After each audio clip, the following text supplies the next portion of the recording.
Welcome to Elite K-9 Unleashed. I'm Chris, a former law enforcement K-9 handler and a professional dog trainer.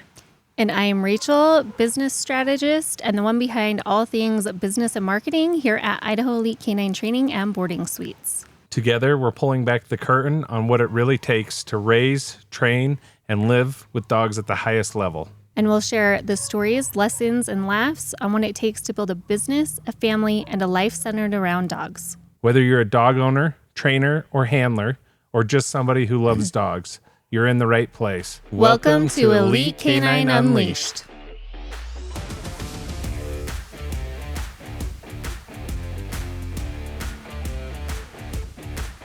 So I was thinking the other day about some funny stories with me and Tango and our work time together. Yeah.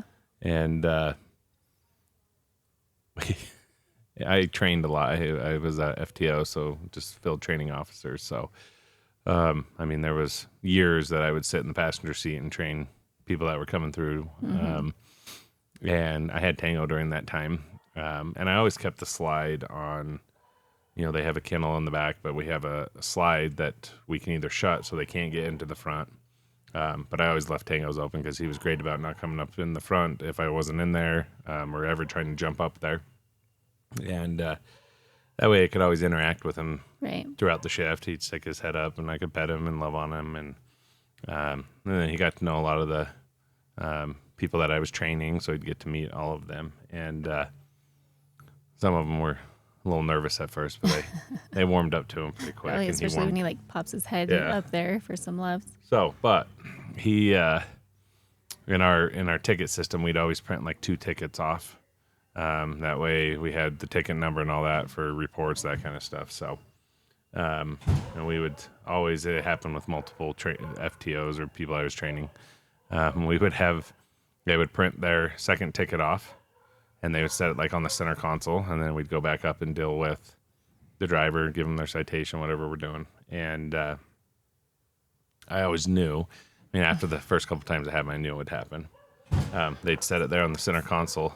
And I knew that when I went up and we dealt with the driver, when we came back, it was going to be shredded because, and this is where sometimes we create bad habits, but, their prey drive is huge. So a lot of times they'd, in the office, they'd crumple up paper and throw it and Tango would, go get it and shred it. And so they'd set the ticket on the center console. We'd go up and deal with the driver or whatever we're doing, get out of the car, go deal with people. And we'd come back in and they'd look at the center console and be like, where did my ticket go? It was right here. And sure enough, you look back in the kennel and it's in 1,000 pieces sitting in the back in the kennel. And we'd be like, Tango shredded that. I'm like, yeah. He's just back there living his best life. Yeah. So I usually wouldn't say anything. Every once in a while I would, but it was always fun to watch. So be like, oh, I guarantee you that ticket's going to be gone when we get back. And that was the only thing he would grab out of the front if they set paper up there.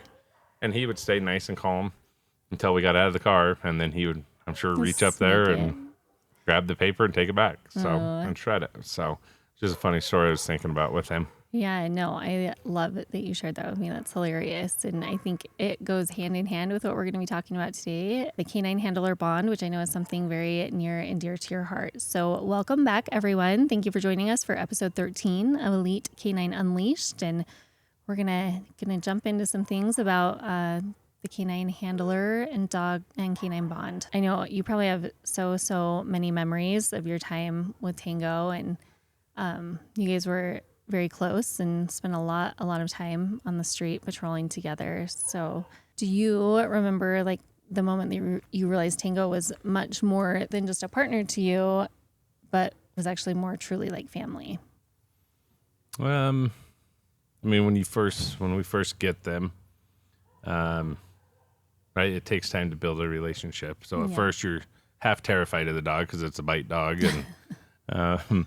and you get to know each other a little bit, and some of them, you're figuring each other out. So sometimes the dog isn't overly excited about doing things, or you figure things out as you move through, like, okay, probably shouldn't do that.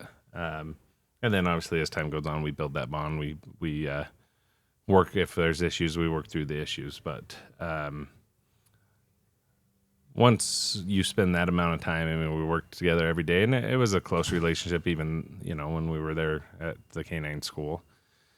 But then when you bring them back home, it's the same thing. At that point, it's still, I mean, they're your partner, but it's not, wouldn't consider them truly family yet. Because then I haven't introduced them to all of you guys, and I don't know how that's going to go. And Oh, I still remember in Alabama when Savannah and I came out to see you. Savannah was a tiny, tiny baby when Chris was at Canine school, and we went out to visit him for a weekend. And I still remember you were like, I got out of the car and you were like, "Don't get too close to me." And he was just running around with his Kong, like he was chill as could be. He didn't have a problem. Like walked over, sniffed me, like he was fine. But I think just when you don't know at first how they're going to react to your family, that probably is a little nerve wracking. so I got to meet you, and then when we came home, I actually got injured, so.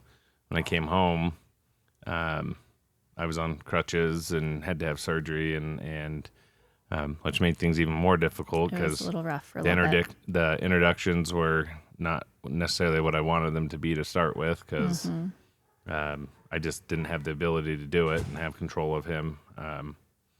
So once I got through all that, and then we really started to try to integrate him into the family. And then we had little kids, and Tiny. All the kids were really little. yeah. And I just remember we got a bed and would have him lay on his bed in the living room.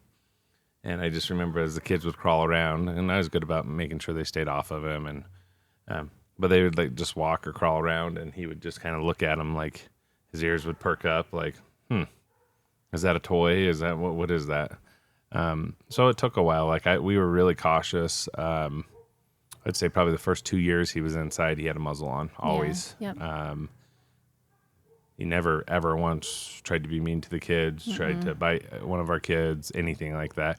He, however, did run over them a couple times if he got a little excited. But I mean, you got to think, like, I think Ethan was 5, and I think Coop turned 3 just a couple weeks before you left. Savannah And was a Savannah baby. was a tiny baby, only a couple months old. So he did run over him a couple times. But once we really got him integrated, and then he started to really spend 24/7, he wasn't out in his kennel very much. Yeah, he always was lived inside with us. inside. He was slept in our room. He was around the kids. So he would go to work and be a work dog. And then he came home and he was really part of the family. So Which we were lucky, because I don't feel like every canine family gets that. yeah, absolutely. Some of the dogs just aren't that type of dog, right? And that's when like he really, and all of them become your family. I mean, even the ones that maybe don't have that, be able to have the Connection with the family relationship, but just because we spend 24/7 with them, we're with them more than we are. I used to always tell people we're with them more than we are our family, right? They're with us all the time. And once he really got integrated into the family, I mean, he was family, right? He was with me at work all the time, and then when we were home, he was with us. And the kids loved him, you loved him, and he just really fit in to the family. That's when, like, and obviously as time went on, more and more time, he was definitely considered family, but it took a little bit to kind of really trust him and have him fully feel like family around everybody. But so it took a little bit, but he got there, and then we didn't do anything with him. We went camping with him. If we went somewhere, for the most part, he came.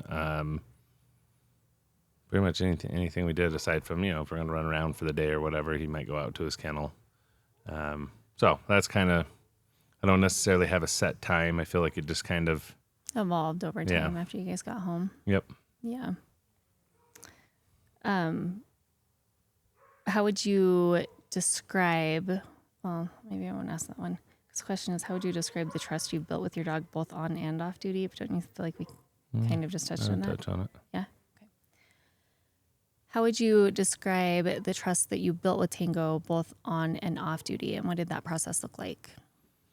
Well, again, it takes time to build trust with, anything really, people, animals, all that kind of stuff. But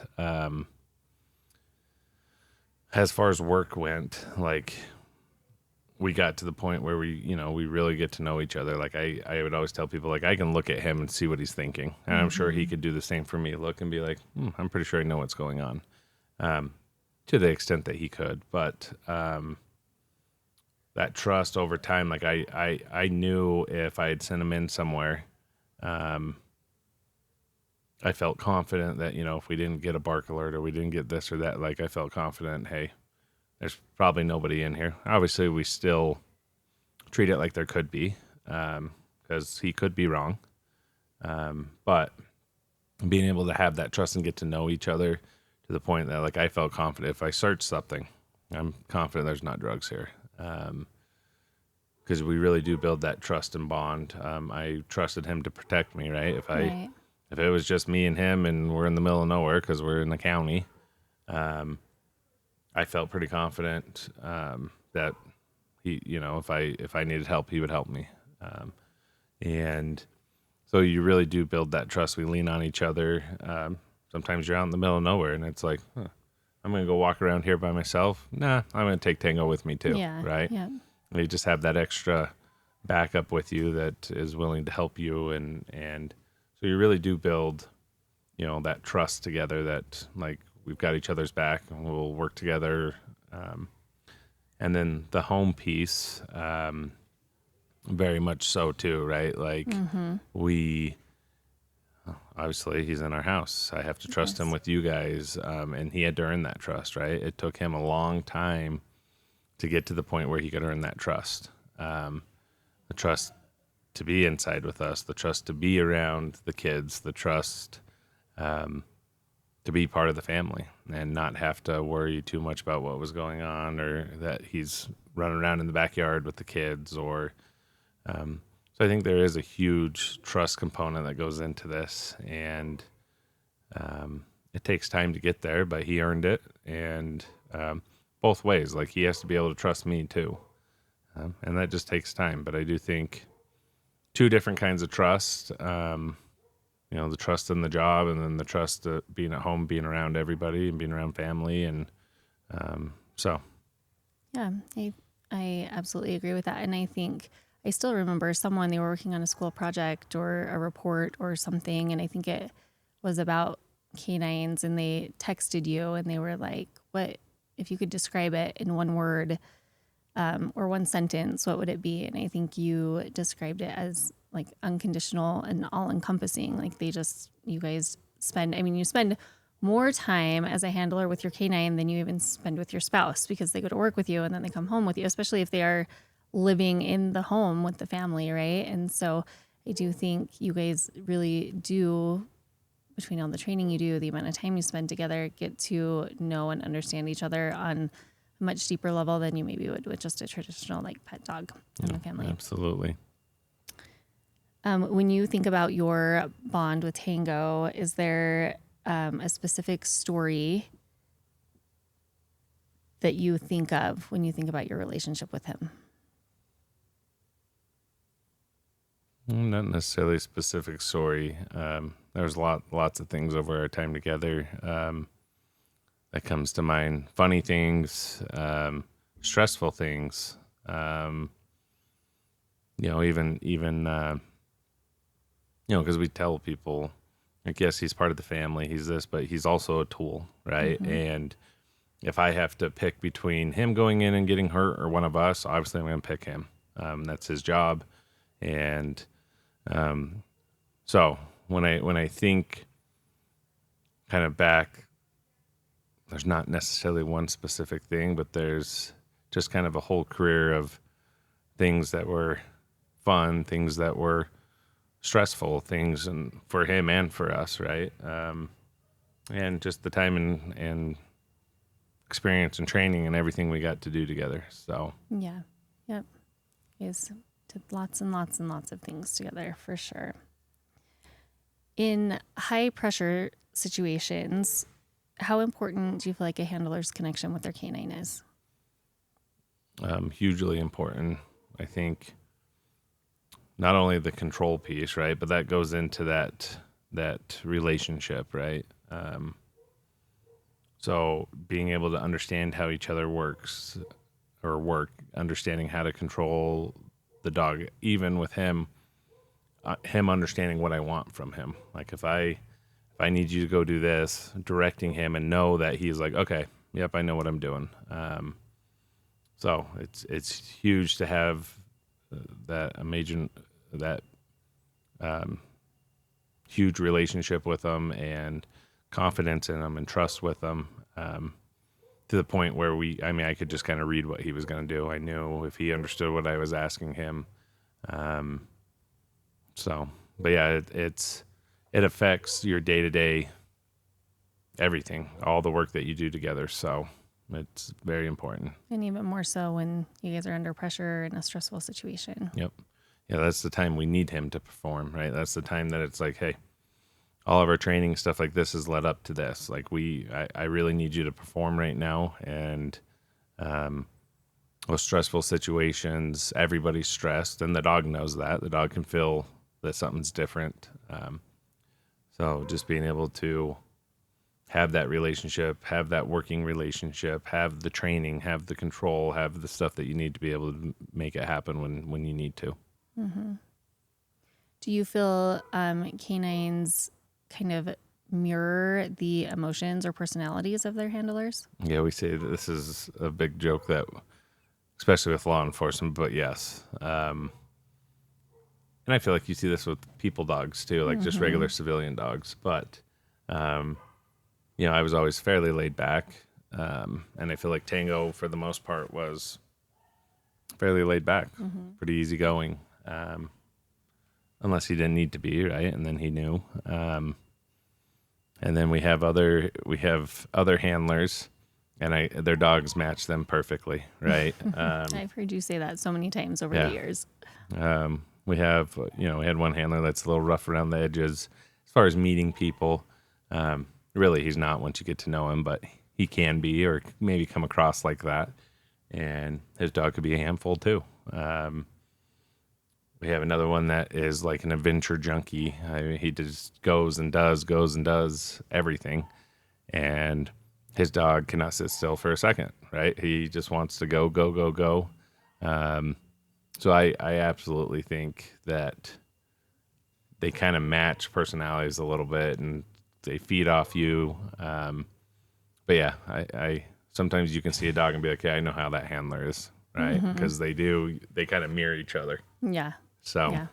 And I would say I definitely saw that with you and Tango. Like you said, you definitely are like a little more laid back, but I feel like when you need to take care of something in your life, you definitely have a like, no, we're going to take care of this and I'm going to do what I need to do. And I do feel like that's how Tango was. And he, like, I always wonder because I am or was in a lot of like online like Facebook groups and whatnot with other police wives across the country. And there were always questions about canine handlers and their families and is it okay to have the dog around the family? Is it, and I think that's like so much depends on the canine. And I always wonder how like average our experience was compared to other families. Cause I know like some of them, like you said, don't get to go in and be around the family all the time. And so I think just being able to like see him around the house all the time and how chill he was. And like, he adored the kids and he, like, I mean, they were like his kids too, he'd always like get up, go check on all of them and come back. And, but then he could very much go to work with you and turn it on and do exactly what he needed to do to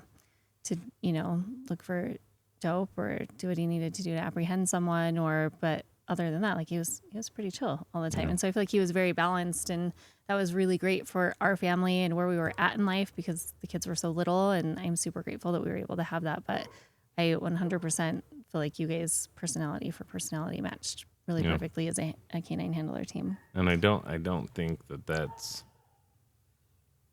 an overly common thing. Like, I mean, yes, it happens. Yes, there's a fair amount of dogs that can do that. But I would say it's not the majority, right? A lot of them, and some places,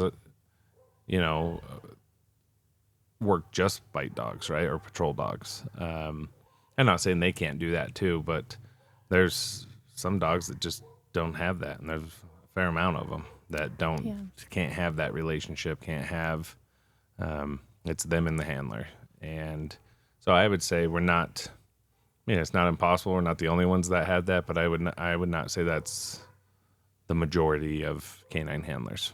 Yeah. Well, I think there's even some agencies where like the dogs don't even go home, right? Like there's just kennels They at, have at the kennels agencies yep. and they stay there. So I feel like it was a really special experience for our family to be able to experience that and have the memories that we have from your time as a handler. Yeah.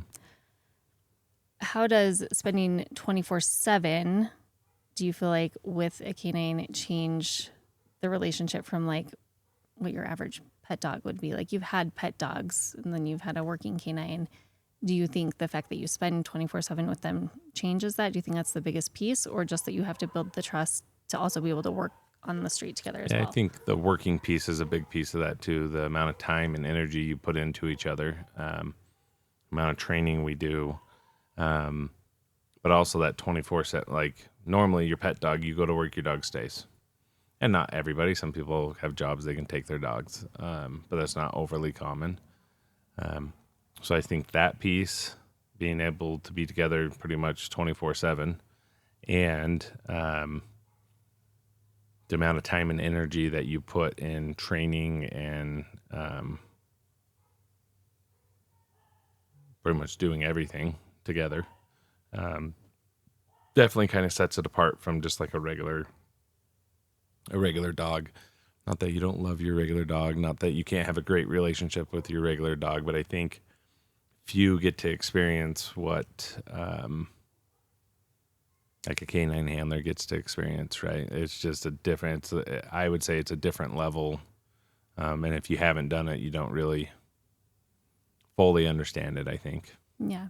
Yeah, I So, think that makes sense. I mean, even dogs that are with you 24/7, say you can take your dog to work, you're still not on that working level where we're having the dog do tasks, we're taking drugs off the street, we're apprehending people. So I think it's definitely, I think, a little bit of a different level that most probably won't ever understand. Yeah. If you haven't done it and lived it, it's just really hard to articulate. Yeah. So Tango's last day on patrol with you, ironically, ended up being your last day as a patrol deputy, and it wasn't really planned that way. Tango's last day was already on the calendar, and then you found out you were going to promote, and so it, I feel like, was a little extra emotional your last day on shift together. And I do have like video of you guys signing off that day, and I'm really grateful that we have that. But can you share what it feels like to retire a canine after years of working together on the street? I feel like, in some ways it was way hard, right? Like, because that's all you know for the last, 8, 9, 10 years. So in some aspects, like you don't want that day to come because you just know that it's done at that point. He's not going to be able to come to work, all that kind of stuff. You're not going to be working together as much. And then some of you too is like, no, we've had a good run. It allows for you to maybe do some different things, which was my case, right? Because you are limited when you have a canine, what you can do with sheriff's office, police, the police departments, all that kind of stuff. But so in some ways, it opens up more that you could do, but it definitely isn't easy. And I think most of us don't want that day to come, but we also want to be fair to the dog. When the dog's had a good run, and it's starting to get to where physically they can't do the job anymore. Tango's hips were fairly bad. Had a fair amount of arthritis, and because they work hard and they mess themselves up working. So I think for part of it for them is like, okay, like they're ready, right? They need to. I wanted him to have a decent retirement life where he didn't have to go to work and he could hang out with the family and he could relax and not have to be, hurting himself working. Mm-hmm. And, but yeah, I would say very difficult, just because that's all you've known for so long. But it opens up other things, and for them, it's kind of like you've done what you can do, and it's time that you get to enjoy life a little bit and have a little bit of a retirement. So Tango, on the flip side of that, was pretty lucky because a lot of the canines locally that have passed away didn't live a super long time past retiring their time on the street, but Tango lived just a month shy of 18 months past his retirement date. So he got to do lots and lots of things with our family. He would go with us to take the kids to school every morning, Yeah. and we'd Get his pup cup. grab a pup cup on the way home. He Which he loved never that. really got people food when we were working. So at first when we got pup cups, he wasn't too, he'd be like, oh, okay, I'll eat that. And then as we started to do that, more and more he retirement. knew when we pulled up Yeah. to the coffee hut. He loved it. It was one of his favorite things. And Yeah. so, I mean, I worked from home, so he spent all day, every day with me. And so I feel like it was great that like I was able to get extra time with him at the end of his time here and be able to build a different type of bond with him than when he was working. And that upset you sometimes because you'd come home from work and he wouldn't listen to you as well as he would to me towards the end. And you'd be like, you traitor. When he first retired, he wouldn't listen to you, right? Yeah, You'd be like, well, I told him to go lay down. And he just like wanders the house looking for you. He won't listen to me. Pretty much the entire time you had him, he would only listen to you. But. Yeah. And then it like switched from that to, then I would start coming home and I'm like, hey, come in here. Or in the mornings, you would get up like on my days off. He'd be in our room and you'd get up and like go out into the kitchen because you always gave him a snack in the morning.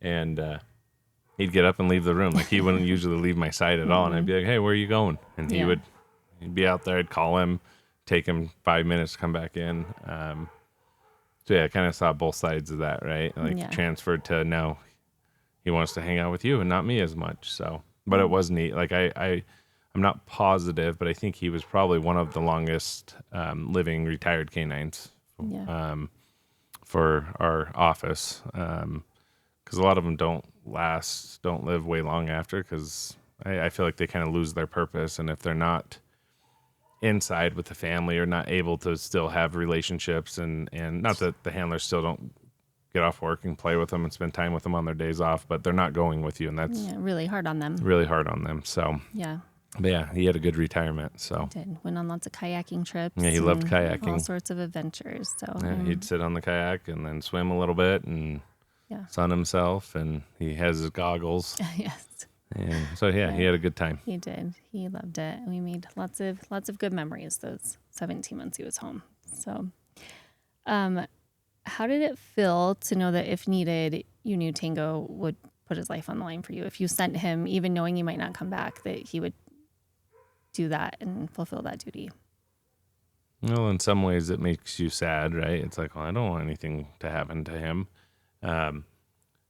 But realistically in law enforcement, we have lots of tools that we can use, and we view them as tools, right? So yes, he's part of the family. Yes, I loved him. We all loved him.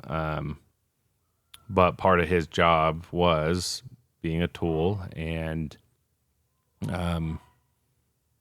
knowing that if there was something that came up that we had to send him into, I never really second guessed it, right? That was what he was made. I mean, that's what he did. Mm-hmm. And now, obviously, I'm not going to send him into something I know he's just going to get killed or something unless we absolutely had to. But anytime I would send him in, it's going to be dangerous for him. Mm-hmm. It's dangerous for us, right? Law enforcement in general. When we're dealing with that kind of stuff, especially where we're going to deploy dogs, the situation's fairly dangerous already. So in the back of my mind, you're always thinking, like, hey, I hope nothing happens to him.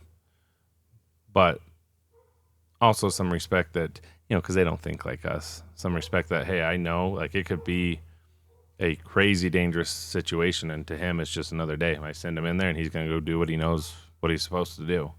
But I never was hesitant as far as like, well, he's family. I can't send him in there, or it's too dangerous. Or when it came and it was time for him to go do his job, 100, I had prepared him for that. And it was time for him to go do his job. Not that I wanted him to get hurt, but I'd much rather him get hurt than one of us. Right. So, and that is why canines are such a huge asset, because there are, not even getting into the drug stuff. That's how we get the majority of the drugs off the street. But for the safety for law enforcement in general, being able to allow a dog to go in. Not only that, we have cameras on them. You know, they're starting to get to where you have cameras on them and stuff, so we can clear a house or a lot of house with the dog going in and seeing where they're going and what they're doing and what's in the house and how the house is set up. And there's a whole bunch of stuff that goes into that. But yeah, I think that that's a big piece that you really have to understand if you get into this is at the end of the day, if he needs to go do something, he needs to go do it. It is a tool. Yes, he's family, but when there's a job to be done, he's got to go do it. Mm-hmm. So That's what they're there for and what they train for. Yep. Yeah. Do you think handlers, maybe especially new handlers, need to adapt themselves emotionally or mentally for having a canine and being prepared to have that kind of bond? Yeah, there's a lot that goes into it. I think a lot of people that, and even me, right? Like I understand it's a lot of work. But I don't think you really understand how much work it is till you actually start doing it. So you do need to mentally prepare yourself. You need to just realize that it is a 24/7. Like you couldn't go on vacation without worrying, what are we going to do with Tango? We couldn't go do something. We couldn't, like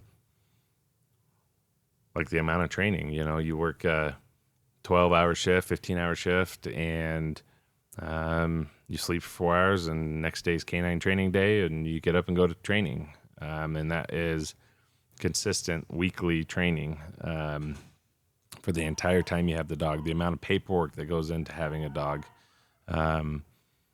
So people definitely need to prepare. If you're wanting a canine and you're in law enforcement, there's a lot that goes into that. There's a ton of training. There's a ton of paperwork. It is just a 24/7 thing. And it lasts for, 7, 8, 9, 10, 11 years. Like it is a long assignment. So you definitely got to prepare for it. Yeah. Yep. Absolutely. And I think, like just making sure you have like support at home, because it's hard. You guys are gone to school for a long time to get prepared when you get back. It's a lot of preparation to get certified and all of the things that go into it. And our kids were so little, and it was really hard for me to have you gone and going through that when they were little. But like looking back of like the whole journey, I wouldn't trade it for anything. But I do think making sure like your significant other is also on board is Huge. Really important too, because it's not just you, especially if the dog does go home and is able to be in with the family, or at least home with the family, whether they're inside or outside. Like it does change things a little bit for the family. So, what do you think is one thing that people often misunderstand about canine handlers, or is like a misconception maybe?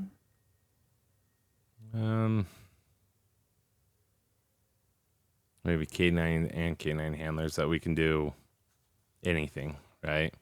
Like you sometimes get people like, hey, can law enforcement, it's like, well, can your dog do that? Or there's a situation that's going on. It's like, well, let's use the dog. And it's like being able to understand and step up and say, hey, my dog's not going to do that. Like we haven't trained that, or this is not something that's good this is not a good situation to use a dog. So I think just sometimes expectations of, well, we've got dogs, they should be able to do that, or we could use them for this, or sometimes just as useful as they are, sometimes they are not useful. They get in the way. So really just, I think the expectations of what they can do on both sides, sometimes they're a good fit and we can use them, sometimes they're not. And being able to understand that, and what they can actually do. Public too will show up on calls, missing person, missing this, missing, and we track using ground disturbance, and so you get people that come up and say, say it's a lost kid, and it's like, well, I have a sweater that he wore yesterday, and he can smell the sweater and track him. Telling them no. Like that's almost every call you went on was that's not how tracking works. They just think, they've seen the movies and it's, hey, smell his hat, and then you're going to go track him down. Yeah, that gets off of scent. Yeah. Not that we couldn't track them depending on the situation, but a lot of times we don't even know where they left, where starting point is, and that's not a realistic tracking scenario. So we got that all the time. They see the K-9 show up and they were like, oh, so you're going to be able to track him, right? I've got his clothes in here. And it's like, no. It doesn't work like that. So I'd say that's another kind of expectation that would happen when you show up on something like that. Yeah. I've heard you talk about that a lot, especially with the tracking over the years, for sure. If you could sum up what Tango taught you about loyalty and trust during your time together in one sentence, what would it be?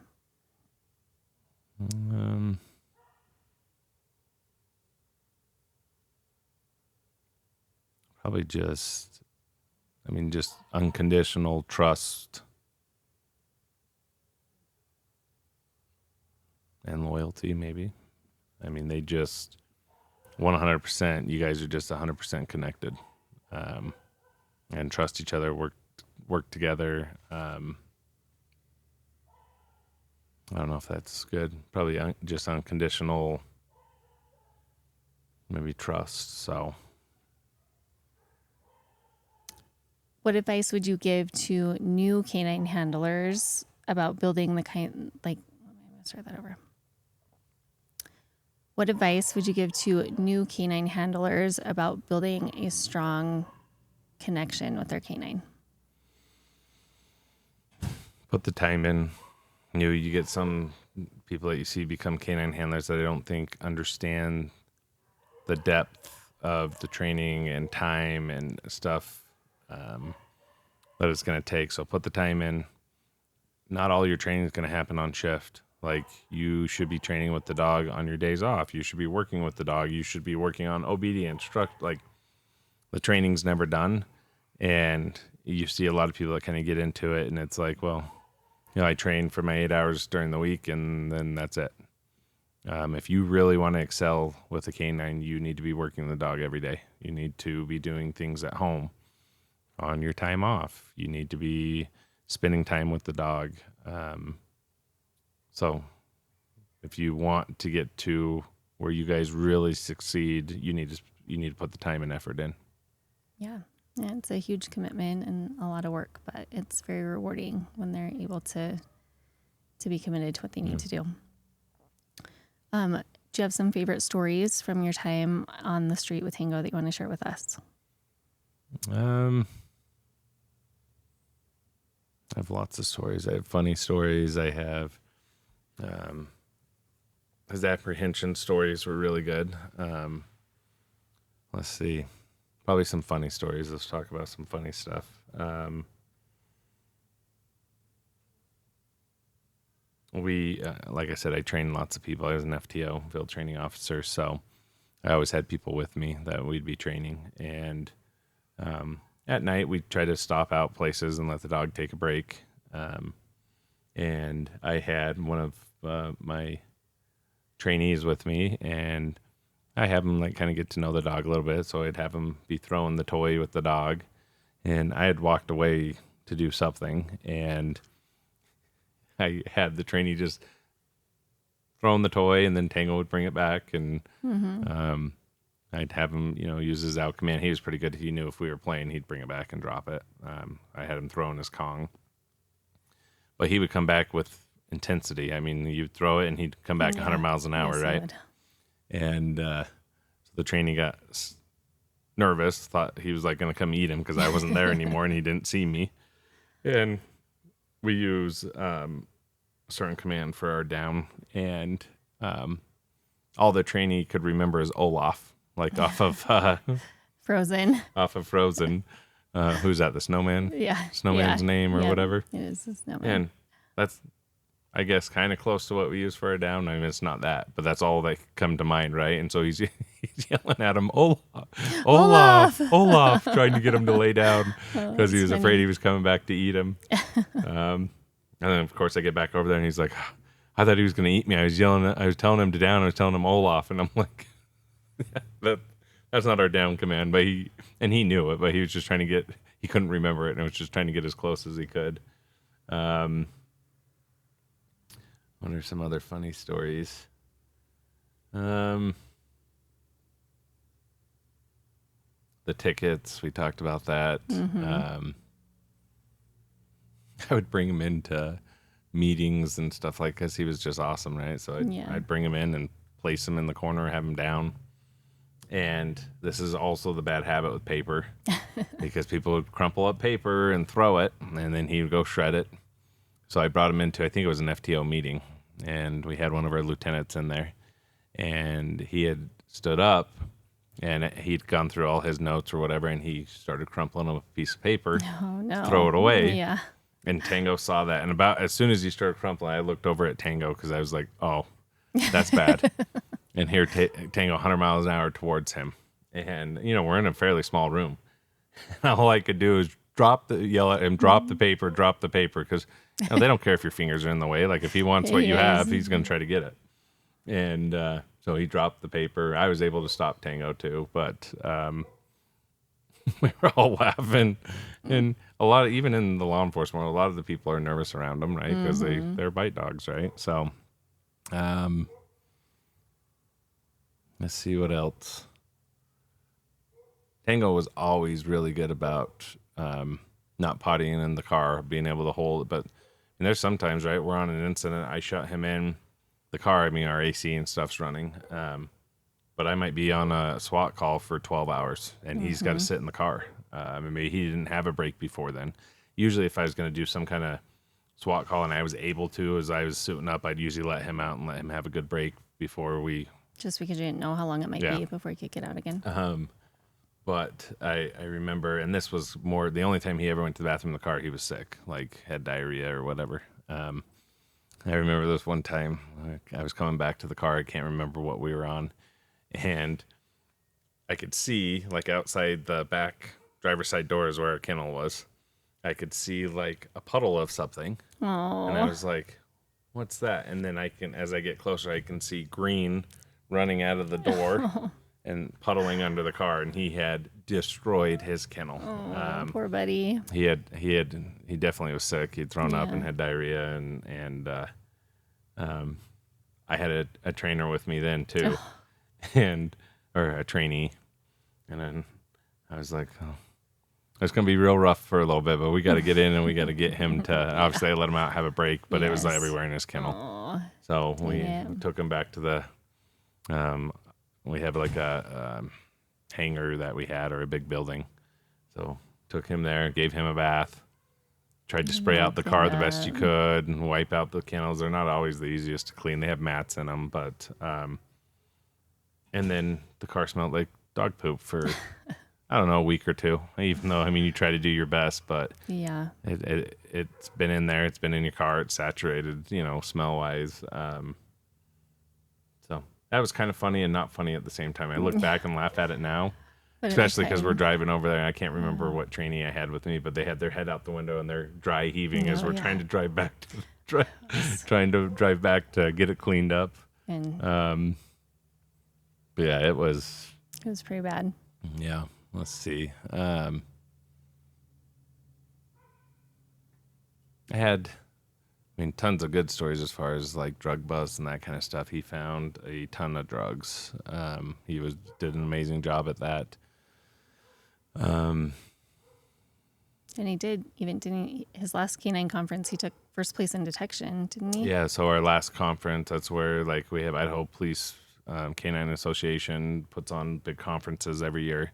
That's where like all the police K-9 handlers from around the state meet in one place, and they're usually a week long, and we go over legal updates and training and all sorts of other stuff. We train all day. They set up scenarios. It's a lot of fun, a lot of work. And they do a competition at the end, and Tango took first in detection.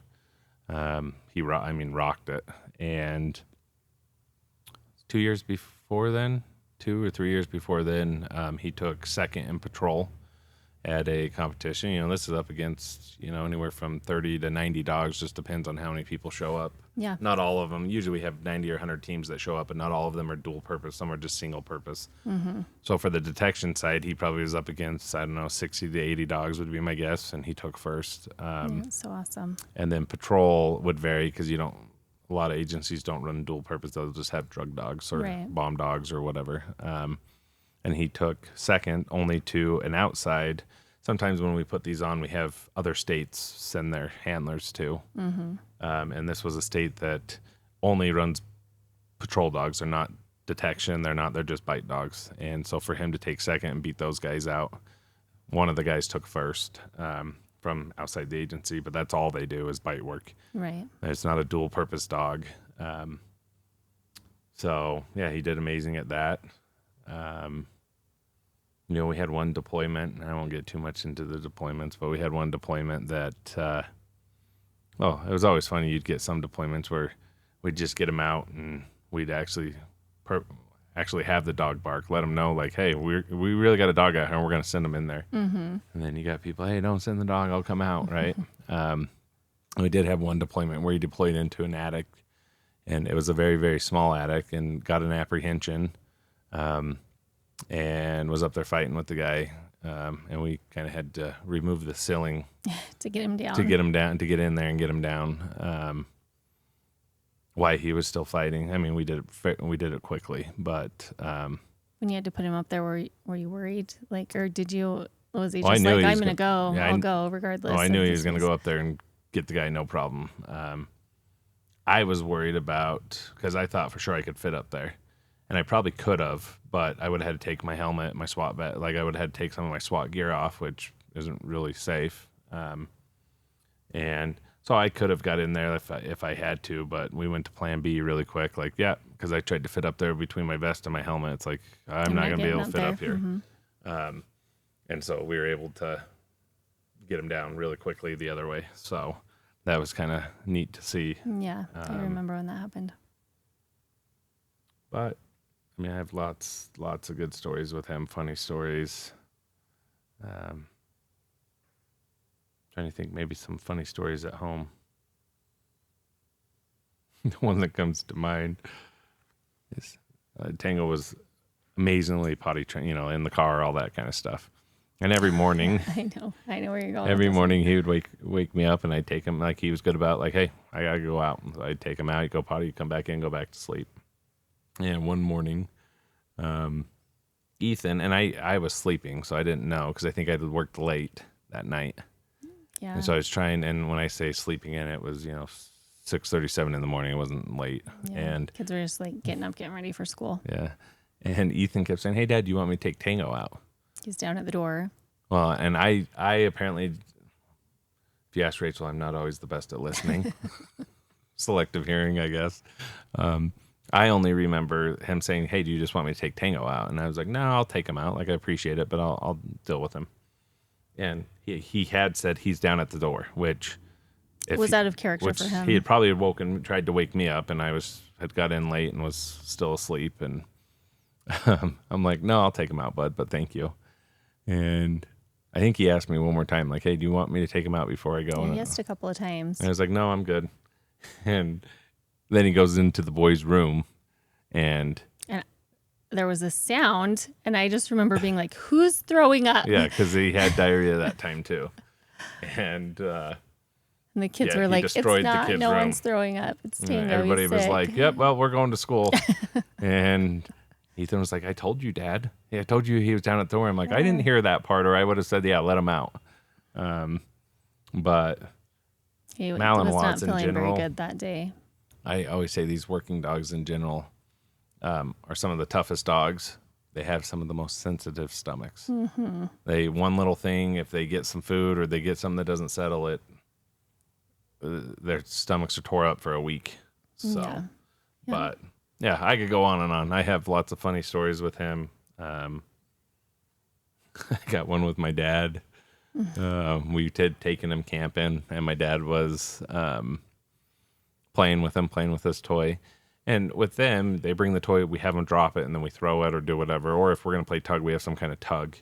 But But you got to be careful because they have crazy prey drive, and they really don't care if your hand's on the toy. They'll get the toy with your hand on it. Yeah. And he was playing with him with a Kong, and he had it, and my dad's tugging with him, and I'm like, don't tug with him with that because he's gonna re-grip that, and he's gonna have your hand. Ya. And I still remember he was like, And my dad's like, oh, he'll be fine. It's okay. He'll be fine. Yeah. And so my dad's playing with him, and it wasn't 30 seconds later, Tango readjusts. Got his thumb. Got his thumb, has his thumb. So he's like telling him, drop it, drop it, drop it. I'm yelling at him to down until we have a release command. And I'm yelling at him to do that. But my dad's tugging, all reasonable because his hand's getting eaten. In his mouth, yeah. So he keeps trying to pull his hand. Well, if you know prey drive, like if you're tugging with him, he's not going to let go of something. And so finally my dad was able to rip his hand out, but it tore the corner of his thumb. And he, I think, was more careful after that. Yeah, I actually don't know if I saw your dad throw a Kong for Tango again. I think he threw stuff. He didn't tug with him after that. Yeah. So, but yeah, I got story after story after story. But we had a great run. Yeah, he was just amazing. He was amazing. K-9 for work. He was an amazing house dog, family dog. Couldn't ask, and a lot of what we built is because of him. He's on our logo. Yeah, he's just amazing. So I could go on and on with stories. So. Well, now that it has been a few years since you guys were done working on the street, and since Tango passed away, what stands out the most about your journey as a canine handler with Tango? Just the relationship we had. I don't know. Like, I finally just got another dog. It's been, 2 years? A little over. It's been a year and a couple of months since Tango passed away. I train a lot of dogs. We have some family dogs. And I finally was like, okay, I think maybe I'm ready to get another dog. And that was kind of hard, but exciting at the same time. But I don't know. I feel... What was the question?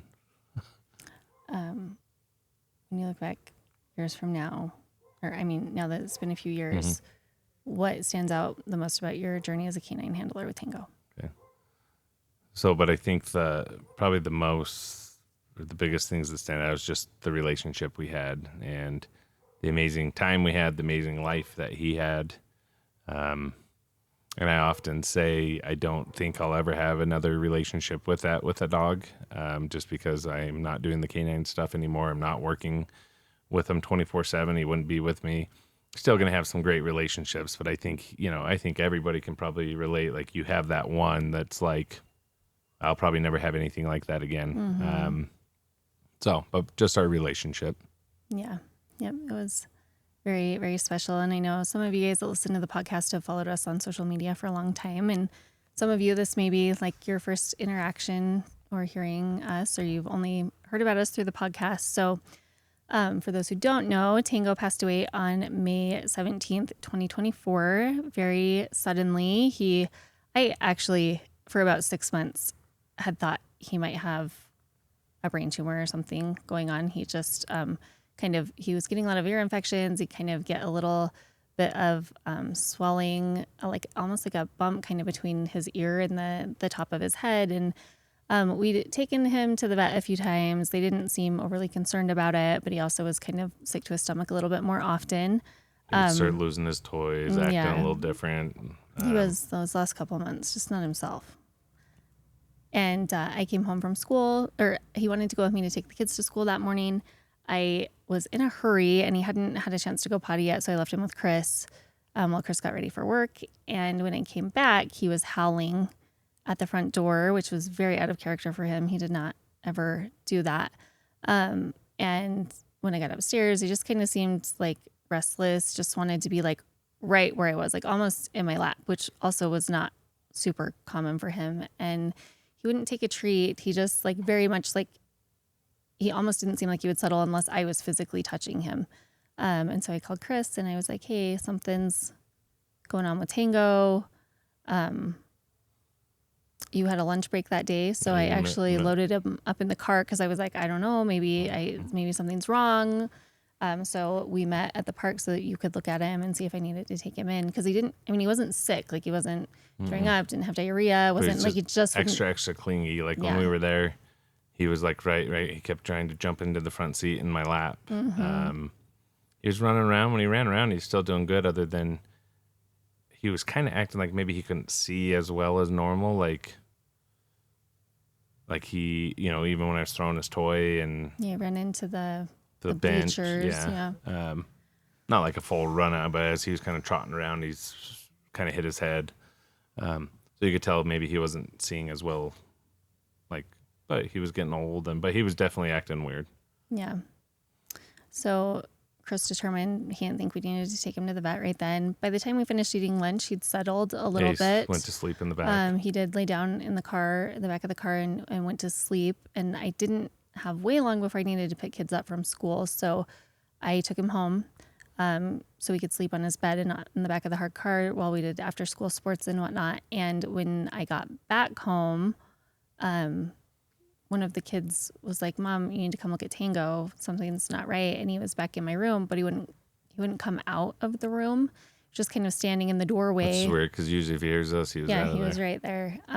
And so by the time I got back there, I realized I didn't think he could see.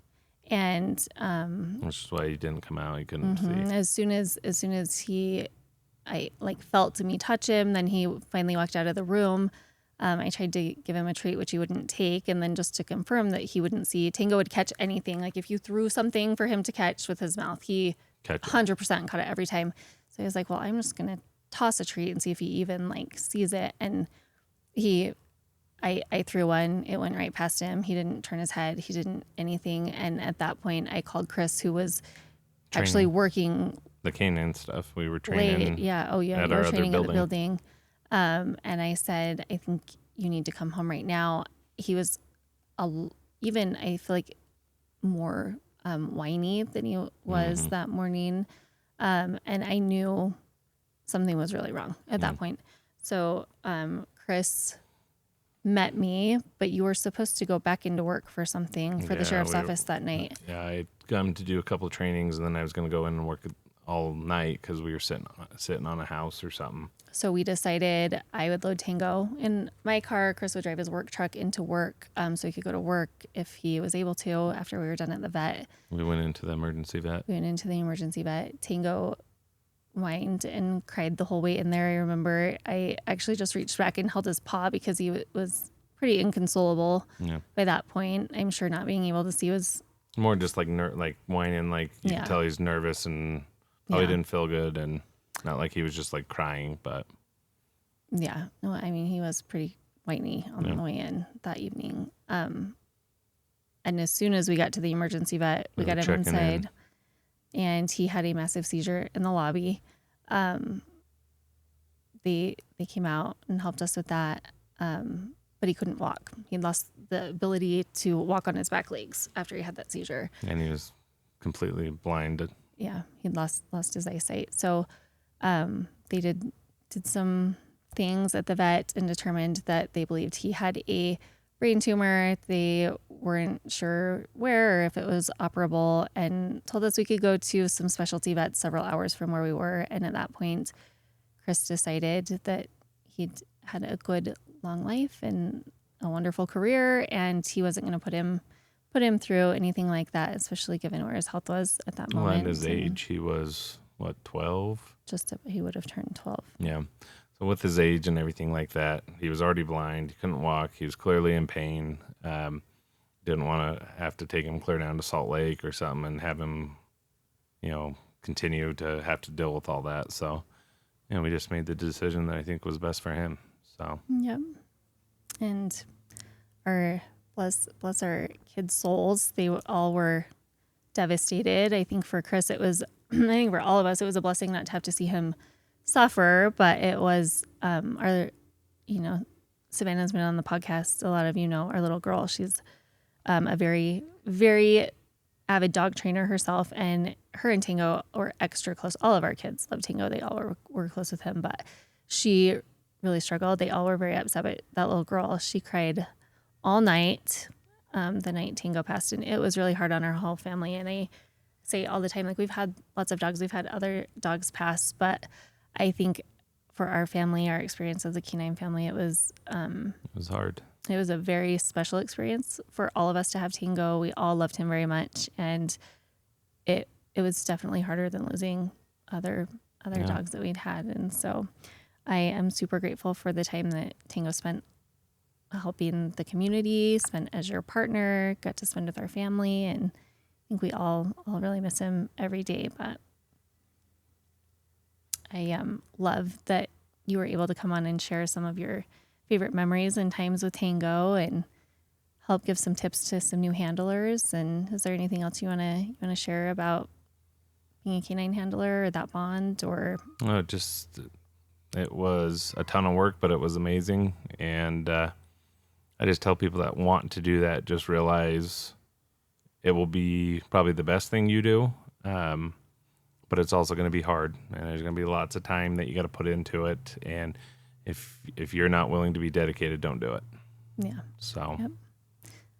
But it is also a life-changing experience. Yep. I feel like whether you're going to be a single canine handler or you handle multiple in your career, it is life-changing in a lot of ways. So, and like Chris said, really changed the trajectory of our life and ultimately led us to where we are today. Yep. So, well, thank you all so much for joining us for episode 13, where we talk about canine handlers and their bonds. We are so grateful for everyone who takes time to tune in and listen to us here at Elite Canine Unleashed, where we're hopefully getting better week over week with our podcasts. And your support means a lot to us. So again, be sure to hit the like button, subscribe to our channel, share this with anyone that you think may find value in it. And we will see you next time in episode 14. Thanks so much for joining us for episode 13 of Elite Canine Unleashed. See you next time. Thanks for tuning in to Elite Canine Unleashed. If you enjoyed today's episode, be sure to subscribe, like, and share with a follow dog lover, trainer, or handler. We'd love to hear from you. You can reach us at any time at support@idahoelitecanine.com. And if you're ready to take your dog training or boarding to the next level, you can find us at www.idahoelitecanine.com and www.idahoelitecanineboardingsuites.com as well. Until next time, stay consistent and keep training.